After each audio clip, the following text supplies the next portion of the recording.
now we'll focus on another important, you can say, growth in the field of international relations, and that is whether international relations has the potential to grow as a scientific discipline or not. Now here various scholars, they have different perspectives. Some scholars believe that international relations can develop as a scientific discipline and efforts can be made in that directions, while other scholars believe that keeping in view of the diversity, keeping in view of the nature, keeping in view of the factors that played an important role in the field of IR, particularly the socio-economic, cultural factors, etc., international relations cannot be developed as a scientific discipline. Particularly, they were very concerned about this thing, that whether international relations study can help us predicting something. Because when World War I takes place and then World War II takes place, then the countries were, the scholars of IR, they were not able to predict. Many a time it happens in international relations that scholars, they fail to predict a certain incidents, certain key important events that has changed the entire direction of international relations or world politics. Now here there are various opinions. For example, Hadley Bull, he said that international relation is not susceptible to scientific inquiry. So by saying this, he put a question mark on this thing, that whether international relations can be developed as a scientific discipline. Then Noam Chomsky, who was a very famous linguist, he said that in international relations, historical conditions, they are too varied and complex for anything that might plausibly be called a theory to apply universally. Now here if we focus on what Noam Chomsky has to said about the scientific side of international relation, he said that it is very complex.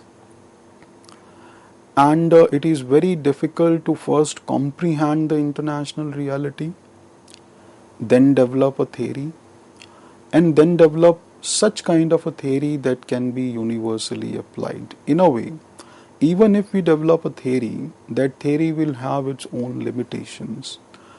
In reality, the meaning exactly is that even if any of the scholars develop a theory, that theory may be partially applicable and certain conditions, certain preconditions are required for that theory to be applicable and operational. In case of all the societies, theories cannot be applied because there are various factors that may act as a hindrance in the application of that theory. Then there were also major debates about the claims which were made by positivist scholars during 1990s. So they have put a question mark on the possibility. First, they have also analyzed the possibility of science in physical and social sciences. So they have studied international relation as a potential discipline where scientific tools can be applied. Because in physical sciences, still you can apply scientific norms because things are fixed there and you can also draw generalized conclusions. But in case of international relations, keeping in view of the diversity of the states, keeping in view, for example, suppose if we talk about two states, here we can take the example of, say, America and India. Anything that is applicable in America may or may not be applicable in case of India. Why?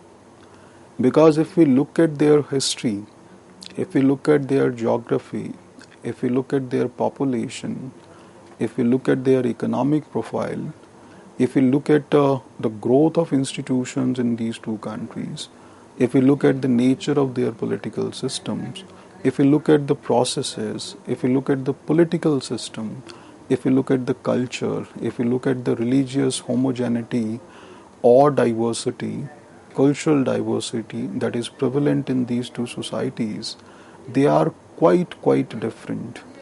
And one form, one kind of theory that may be applicable in case of America may not be applicable in the same sense in India. Although it should not discourage us to develop certain theories. When we talk about the post-positivist school, they reject the possibility of science of IR. Primarily, the ground on which they reject the possibility of science of IR is that the predictability capability of international relation will always remain questionable. So even after studying a discipline scientifically, IR scholars would fail to predict certain things because it is very difficult to comprehend the nature of the state. Whenever any kind of action or decision was taken by the state, various factors played a very important critical role in that.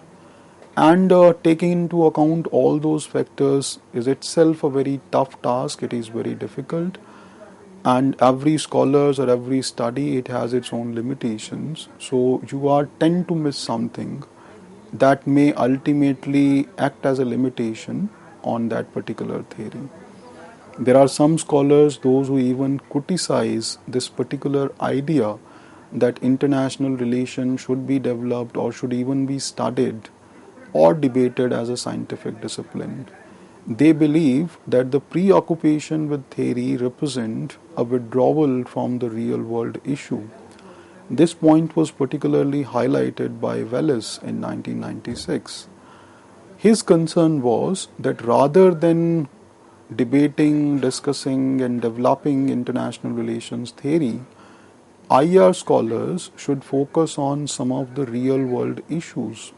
It means that the challenges that humanity or states are facing around the world, that should be the subject matter of international relations study, and they shouldn't concern much about developing a theory that is universally applicable because it has its own limitations.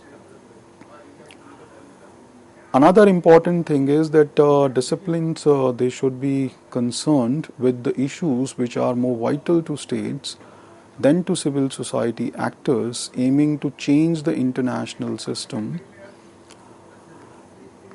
So when we say that only such kind of issues should be given more importance that has international applicability, that are quite critical to state, for example, issues relating to their national security or the national interest of a state or some of the very vital interest of a state, they should be given more importance than aiming on those factors that can change the international political system in the complete sense. So when we talk about, relating to this scientific turn or whether IR can develop as a scientific discipline or not, there is one more debate which is associated with the discipline, and that is international relations theory. Again, there are various opinions of scholars here. For example, Smith, he questions what he sees as the false assumption that theory stands in opposition to reality. Conversely, he argued that theory can be tested against a reality which is already out there. So some scholars, those who criticize that theories are in opposition to reality, they are not real, they are not practical, they are not universally applicable. In fact, they even put a question mark on the scientific nature of those theories. They have been criticized on that ground. So Smith says that theories they can be tested, right? They can be tested against the reality which is already out there. It means that what is happening in present times, it can be understood if we try to see that reality in the context of that theory and try to comprehend it, understand its nature, and relate it with that theory. Political theory was rich in its characterization of good life. International theory was confined to questions of survival. Now that is the basic difference that has been portrayed, that has been presented between political theory and international theory. So theories, they also have a purpose. Theories in political science, they are primarily concerned about this thing, that how a good life can be made possible. In order to make that good life possible, political theorists, they have tried to find out what kind of political systems, what kind of political institutions should be adopted, what kind of political processes should be there, how people can be engaged in the political processes, how people should be elected, who should be given representation or who should be given voting rights, what kind of economic system should be adopted, because their primary purpose is how to ensure a good life of the people.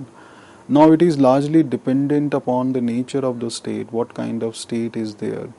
If the state is dictatorial, if the state is authoritarian, then realizing a good life in a dictatorial or authoritarian state or in some kind of military dictatorship or in theocracies is quite unimaginable. It is quite difficult. But generally we believe that democratic countries, they are more conducive, and in democratic countries you can realize the goal of a good life because the nature of the state is pro people. It is based on that very premises that the purpose of the state is to make a good human life possible. Now that thing can be debated that what is a good life? So here scholars, people, they may have different kind of questions that what forms a good life? Is it relating to political institutions only? Is it relating to economy? Is it relating to societal norms, values, etc.? Is it relating to the cultural traditions of that society? Is it something external or is it something internal? Sometimes we also believe that in order to make a good life possible, the state should only economically progress. But is that a sufficient condition to have a good life? These are the questions that can be discussed and debated. When we talk about international theory, most of the scholars, they focus on the question of survival. Now this question of survival is once again related to the question of war and peace. War has haunted human beings throughout centuries, and it is one of the primary tasks of political theorists to find out some of the solutions of the questions of war and peace. Over the years, because if you look at the human history, if you look at the world history, it is full of wars. People, they have fought. So today we see that states are fighting against each other. But if you go back in history, they fought even as individuals, they have fought as a group. If I talk about tribal communities, right? So gradually, even before the emergence of the modern state, war is something which is a reality of human life. So how to find a solution to this problem of war? What kind of steps, initiatives can be taken so that wars or conflicts can be minimized? When we talk about international organizations, one of the idea behind it is that we are acknowledging somewhere, we are accepting somewhere that states as an institution is incapable of maintaining peace. And that is the reasons wars takes place. Another important thing that theory wants to address is how to establish peace. Because war leads to a lot of destruction, but peace is also a very complex question. Between World War I and World War II, states have tried to maintain peace by establishing League of Nations. The basic idea was that when there will be an international organization, with the help of that international organization, bilateral disputes of the states can be mediated. State can also be encouraged to find solutions to some of their long-lasting disputes. Another purpose was to provide them a platform where they can discuss their issues on open forum, where they can also take the opinions of others. Diplomatic measures were given a lot of importance by international organizations, and If certain other efforts should be made by the international community, they were also given importance. From 1970 onwards, number of such kind of theories emerged, which are primarily focusing on cooperation, that how to foster cooperation among states. Globalization played a very, very important role in encouraging dependencies, various kind of dependencies, in enhancing interaction between states. So there were interdependence theorists, then there were also neoliberal institutionalist theorists, those who believe that various kind of dependencies, they have a stabilizing impact on the behavior of state. So if we can understand at this from this particular point, that if two states are economically dependent on each other, if they have a very high trade dependencies or economic dependencies, or if they have huge investments in each other's territory, then definitely it will act as a discouraging factor to engage in any kind of war, because it will definitely have a negative economic fallout. It will lead to a negative economic fallout. When we talk about neoliberal institutionalism, the theorist of neoliberal institutionalism believes that international institutions, they have the potential to foster cooperation among states, because international institutions acted as a platform where states can discuss various things. They can agree on certain areas where they have mutual interest. They can discuss, debate about, explore the various areas where they can actually cooperate. So these two fields, interdependence theorist and neoliberal institutionalism, they have tried to find out the areas where state can actually cooperate. Before 1970s also certain attempts has been taken in that direction by functionalist scholars and neo-functionalist school of thought.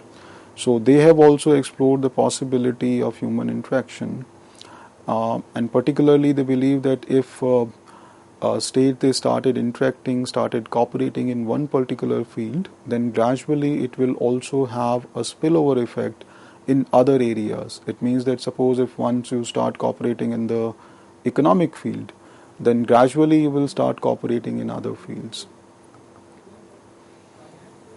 Now, what is a theory? In the most generalized sense, we can argue that systematic study of something can be called a theory. So theories are a more systemized way of understanding, analyzing a particular discipline. Within theories, various kind of studies can be conducted. For example, empirical studies can be conducted to develop certain generalized conclusions. Over the period of time, theory has also acquired a new dimension, that it is widely believed that theory should also be able to predict something about future. So not only about what kind of new initiatives can be taken, but they should be able to predict the future behavior of states. So predictability is emerged, it emerged as an important factors in the development of theories.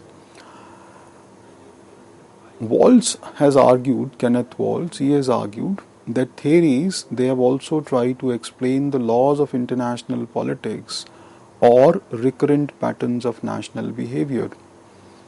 So various kind of theories, they have tried to understand, they have tried to explain the various laws of international politics. It means that why and how the state interacts, and what are the guiding factors when a particular state takes a particular decision. Kenneth Waltz has, he was associated with that neo-realist school of thought, which says that it is the international structure that determines the behavior of the state.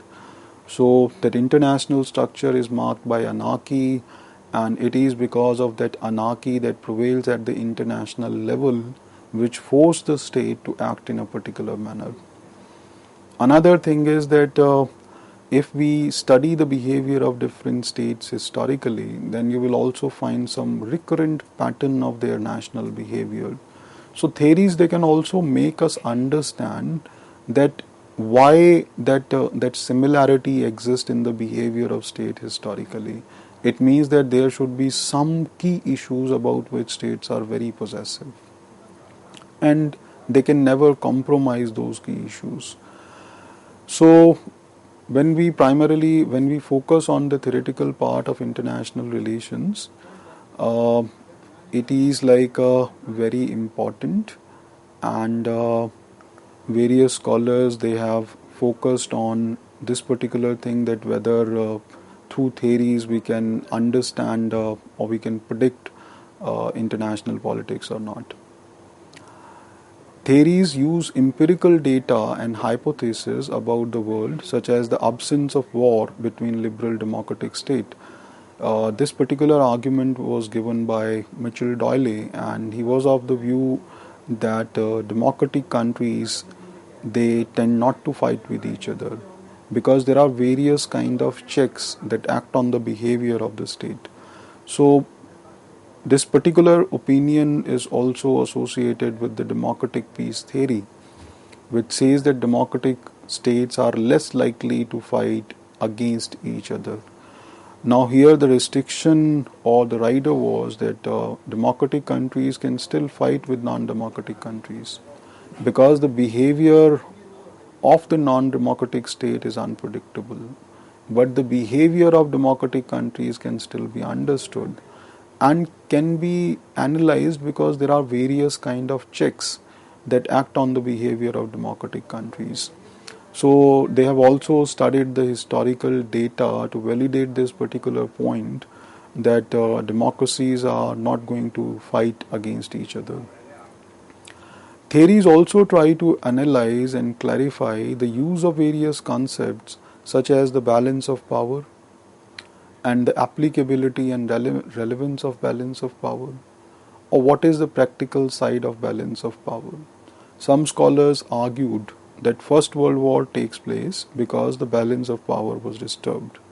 Some scholars believe that there is a kind of balance of power that is existing even now, and the day this balance of power will disturb, then the probability of war cannot be denied in that kind of a scenario.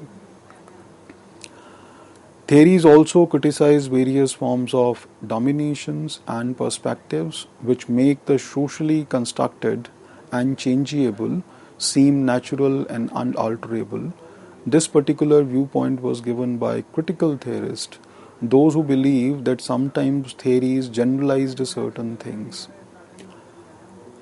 While some of the things are socially constructed and they can be changed. For example, many people believe that there is no alternative to realism or the realist assertions about international relations or the behavior of state. But it was countered, it was questioned on the ground that there can be an alternative viewpoint, there can be an alternative side to it.